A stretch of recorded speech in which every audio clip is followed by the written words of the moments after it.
Today we're going to be talking about writing equations. And our essential question is, how do you write equations and determine whether a number is a solution of an equation? So the first thing that we need to understand is, well, what is an equation?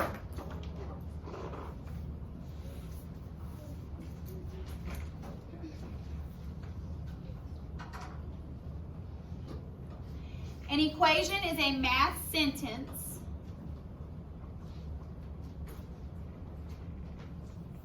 that states that two quantities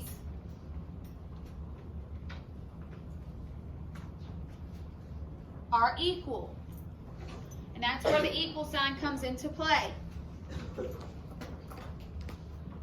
Well, what do equations contain?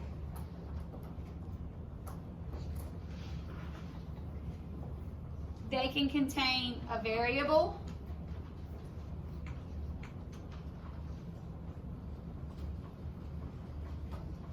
a constant, and remember we talked about a constant being any number that doesn't have a variable that's attached to it. So the number 3, the number 5, the number 10, and remember that a constant is a number that its value stays the same. 5 is always 5, 3 is always 3, 10 is always 10. Those are constants. It's also going to have an equal sign. And let's add another one over here, an operation. Maybe they use a fraction bar to show you the operation. Maybe they squish the variable and the number right up against each other to show an operation. And remember, when a number is smashed up against a variable, it means to multiply. So we're going to multiply then. So it may not show us the operation, but we have to know what operation they're asking for. If it's a fraction bar, what operation is that? Division. Very good. So the next thing is that inverse operations, which we've talked about already. Inverse operations are opposite operations. They undo each other.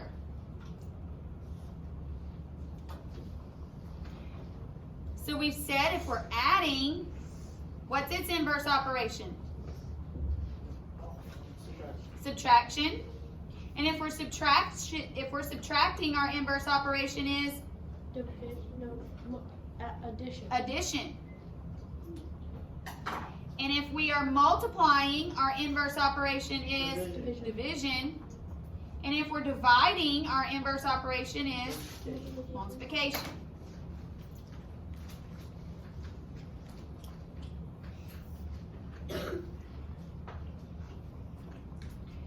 So in our essential question, it says, how do you write equations and determine whether a number is a solution? So we're determining, in this next part, we're going to be determining, is the number that they gave us a solution to the problem? So we're going to write here, finding solutions.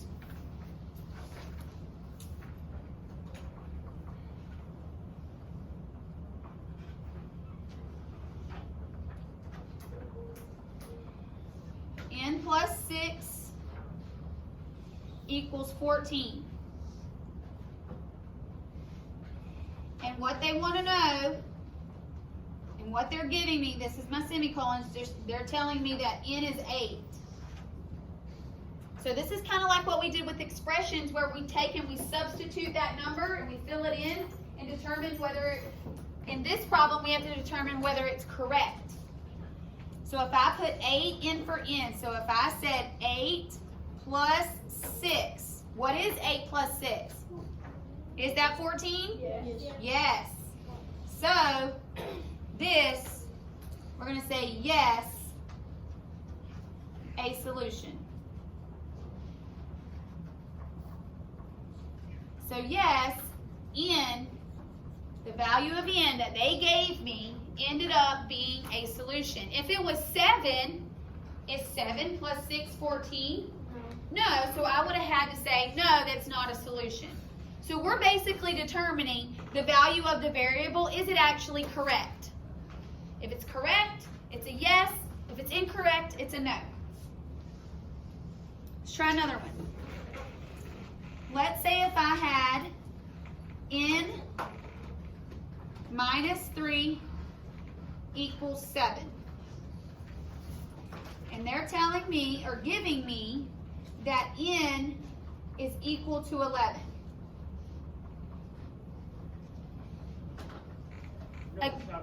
Again, I'm taking this, the value of n, and I'm substituting it into my equation. So 11 minus 3.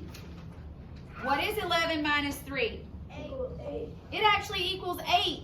So it does not, this sign, this slash in between my, like on top right here, going through my equal sign, that means not. So we're saying it is not correct because we know that 11 minus 3 is actually what? 8. So we have to say that this is not a solution.